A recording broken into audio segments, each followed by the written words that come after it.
कुमार जी। राधे राधे। महाराज जी, आपके चरणों में कोटि कोटि प्रणाम।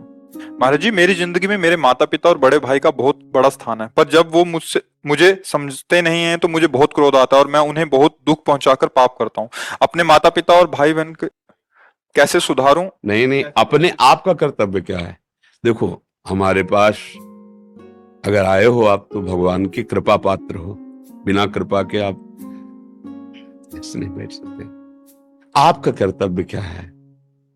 माता पिता, बड़े भाई, आपका कर्तव्य उनके प्रति क्या? अगर ये देखोगे तो कभी त्रुटि नहीं होगी। आप उनकी कर्तव्य, उन्होंने बहुत बढ़िया कर्तव्य, आपको 9 महीने पेट में रखा है, अपना दुग्ध पान कराया है, आपका मलमूत्र साफ किया है माता ने। पिता का हर उद्देश्य रहा है कि आपको स्वस्थ बनाए, पढ़ाएं लिखाएं, ऐसा बेटा बने कि चार को सुख पहुंचाए और नाम हो कि ये अमुक का बेटा है। उनको आप कटुभाषण कैसे बोल सकते हो?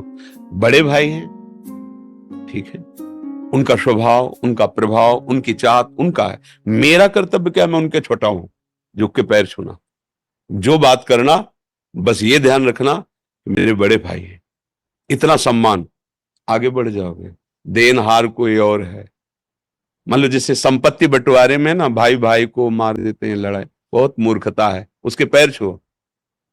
तुम अगर प्रसन्न हो तो तुम सब ले जाओ, हम लेबरी करके खा लेंगे। तुम मेरे बड़े भाई हो, आनंदित रहो।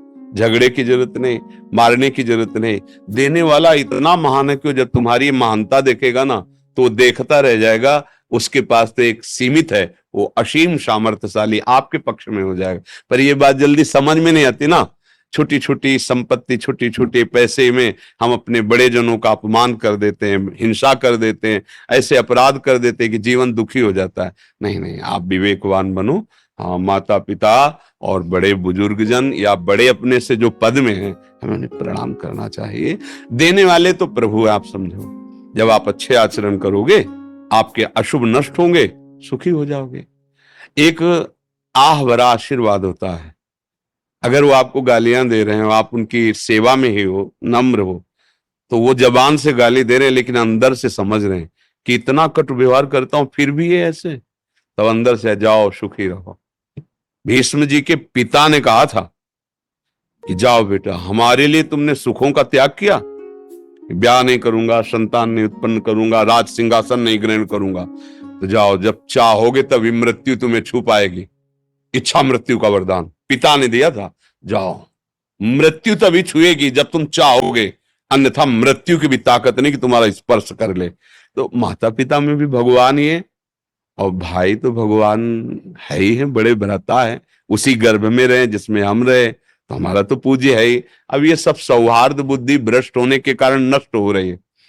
अब गंदे लोगों का संग, गंदा आचरण, गंदा खान पान, तो फिर भाई को दुश्मन और माता पिता की तरफ वो अपमान वाली दृष्टि रहती, थप्पड़ मार देते माता पिता को।